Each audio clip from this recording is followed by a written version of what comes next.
Durante los últimos años de la Revolución Francesa, el Directorio intentó deshacerse de Napoleón, que se estaba volviendo cada vez más popular, y lo acabaron enviando a invadir Egipto. Entonces la paz entre las naciones no duró nada y las potencias iniciaron la segunda coalición, y con el golpe de 18 de Brumario este fue el verdadero inicio de una nueva etapa en la historia conocida como las Guerras Napoleónicas. En este video vamos a ver cómo entre 1797 y 1799 el mundo pasó de la Revolución Francesa a las Guerras Napoleónicas, y cómo todo lo que hemos visto en estos videos fueron solamente el preludio de algo más grande. La campaña del Rin de 1796 acabó cuando los franceses se vieron obligados a retirarse a la otra orilla del Rin en enero de 1797, cuando los austríacos los sacaron de Kiel. Después de eso, no acabarían las batallas. En febrero de 1797, Francia intentó enviar un ejército para invadir Gran Bretaña. Ese ejército era la Legión Negra, pero fueron derrotados en la batalla de Fishguard y su líder fue tomado prisionero.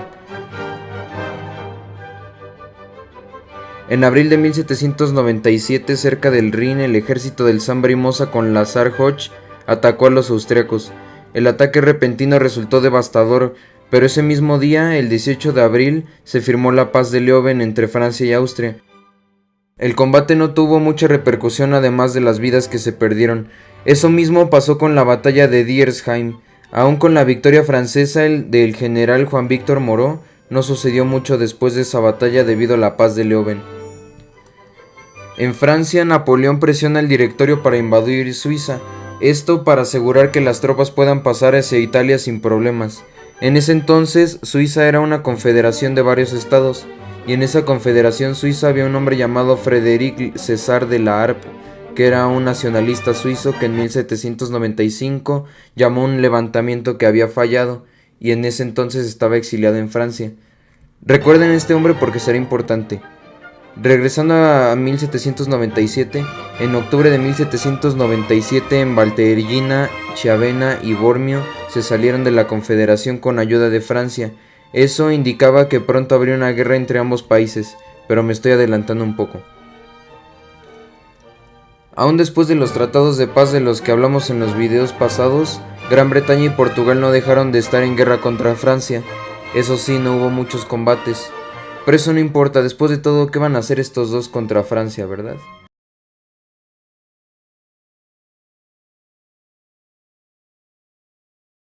Bueno, Francia estableció más repúblicas hermanas en Italia. En noviembre de 1797, como resultado de la invasión a los estados pontificios, Napoleón estableció la República Anconitana.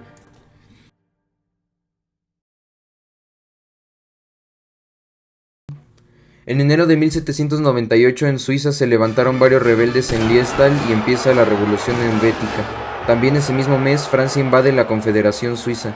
La invasión francesa de Suiza fue rápida debido a la superioridad numérica y táctica de los franceses. No hubo batallas decisivas que digamos. La batalla más decisiva fue la batalla de Grauholz. Con esa batalla Berna se rindió y se estableció la República Helvética. Frédéric César la Harpe escribió la constitución de esta nueva república hermana de Francia. Entonces la Confederación Suiza pasó a ser la República Helvética, la cual, a pesar de ser efímera, sentó las bases para el Estado federal moderno. En febrero de 1798 en Italia se estableció la República Tiberina. Después Napoleón arrestó al Papa Pío VI y al representante del Papa en París. También confiscó la propiedad de la iglesia. Después las ya mencionadas repúblicas hermanas de esa zona de Italia, la República Tiberina y Anconitana, pasaron a ser parte de la República Romana. No esa República Romana, esa República Romana.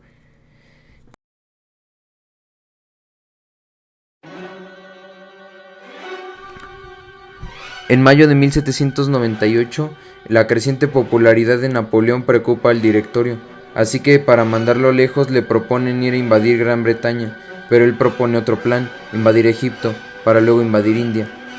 En ese entonces India estaba bajo control británico. No solo eso, sino que también era un punto importante para el comercio entre India y Europa.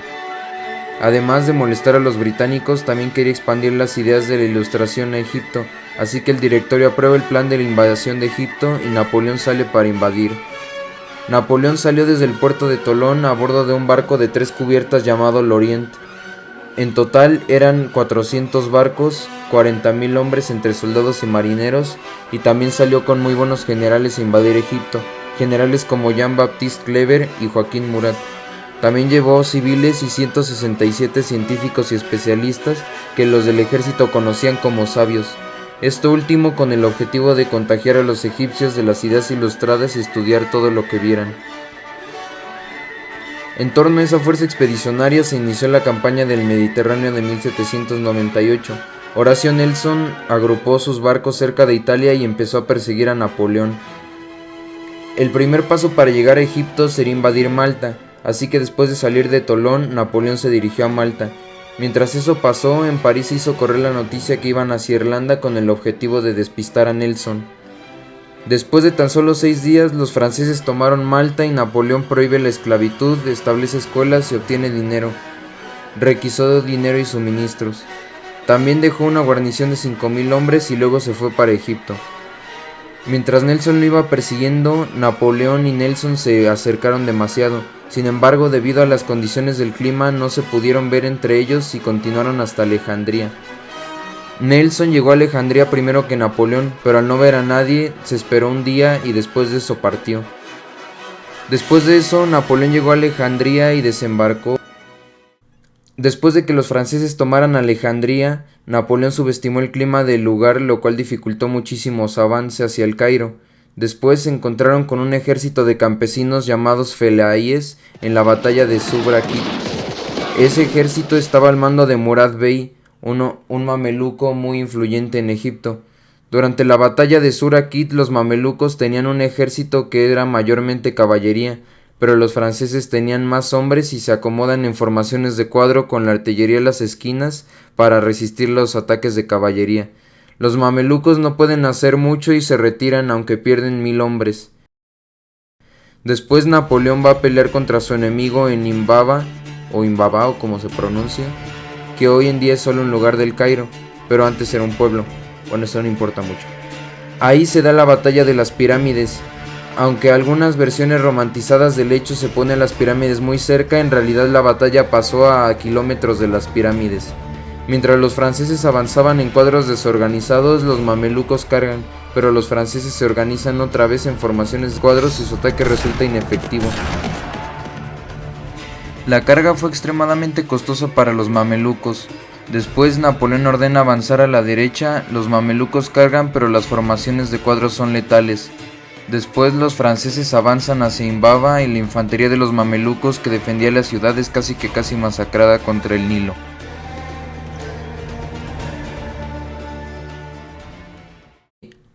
Ocho días después de la batalla de las pirámides sucede la batalla del Nilo en la bahía de Abu Qir. Nelson por fin se había enterado de que Napoleón estaba en Egipto. Durante la batalla del Nilo, el primer día de la batalla, después de un intenso combate en la tarde, a las 7 de la tarde el barco Lorient empieza a quemarse. Los ingleses saben qué significa eso y bombardean intensamente las áreas que se queman.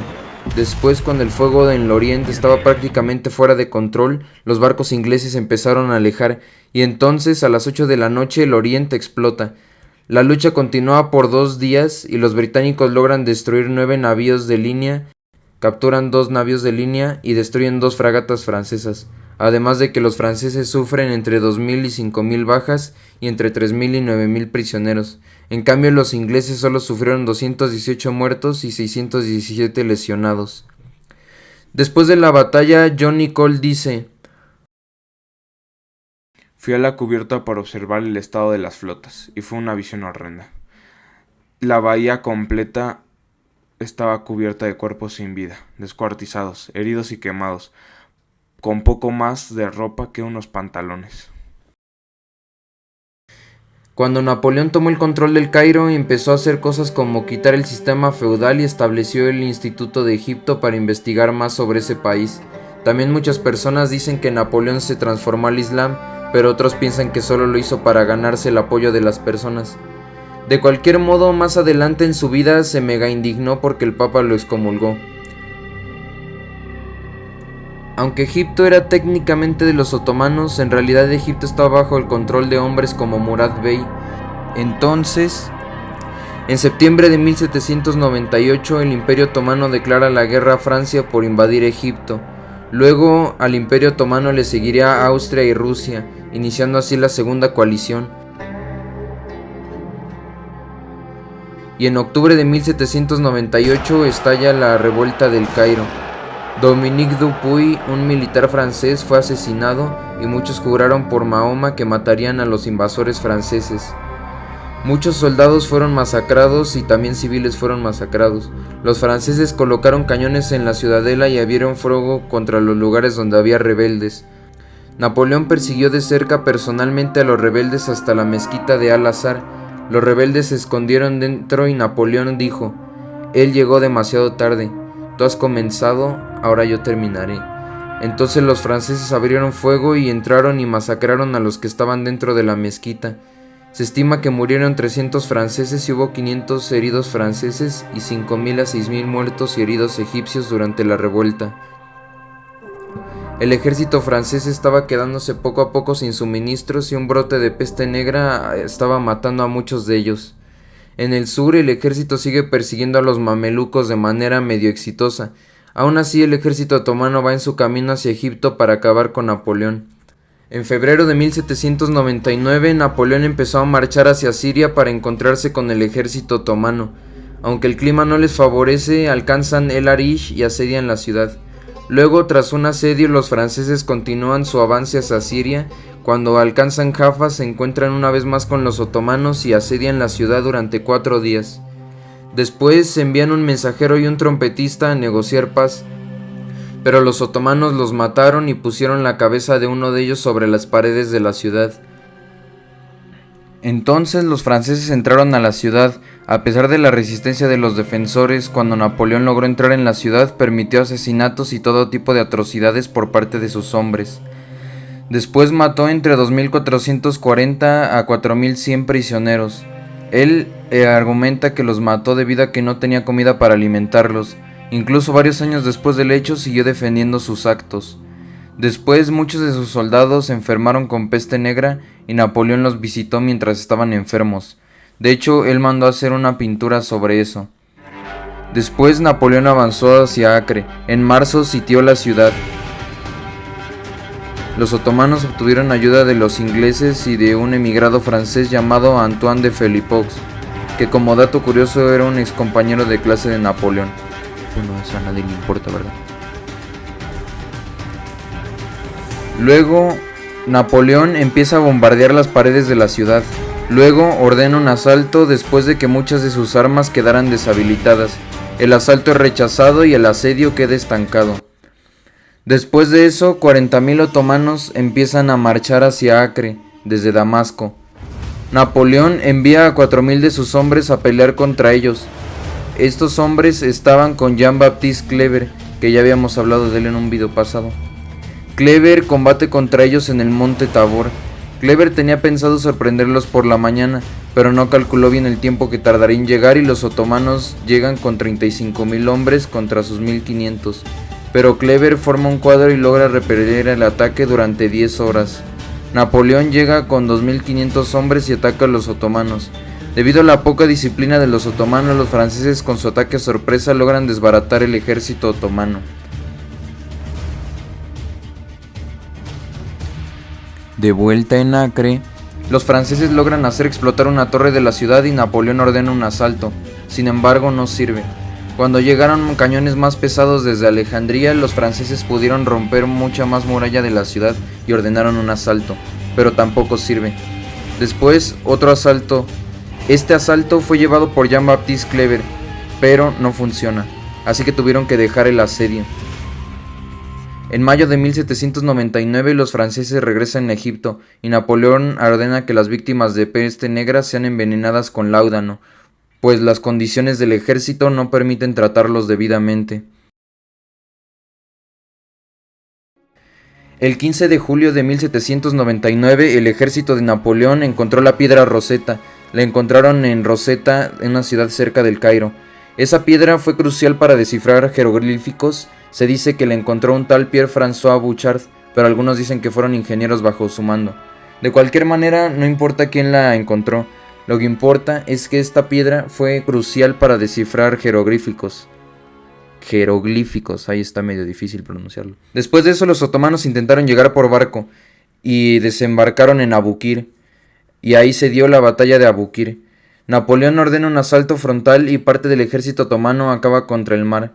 Luego el ejército francés continúa avanzando y asaltan los reductos que hicieron los otomanos, pero son rechazados. Sin embargo, un avance precipitado por parte de los otomanos permite que los franceses carguen contra ellos, y entonces el ejército otomano es perseguido y son masacrados. Los otomanos siguieron aguantando en un fuerte, sin embargo, 8 días después se rindieron.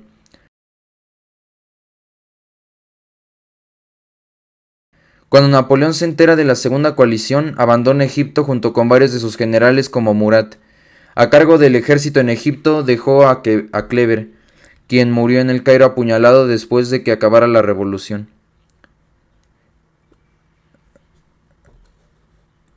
Bueno, en conclusión, la campaña de Egipto y Siria, por lo menos hasta cuando Napoleón se fue del continente, fue un reverendo fracaso. En realidad, no sé dónde poner el punto de inflexión de esta campaña. Muchos dicen que el punto de inflexión de esta campaña fue la batalla del Nilo, pero no sé. Ustedes díganme qué opinan de esto en los comentarios. Personalmente, yo creo que fue la batalla de Acre. Si les gustaría que saque una segunda parte sobre esta expedición de Egipto, no duden en pedirme en los comentarios. Muchas gracias por ver, espero que les haya gustado muchísimo. Los veo en el siguiente video. Si es que dan clic en el siguiente video, ¿verdad?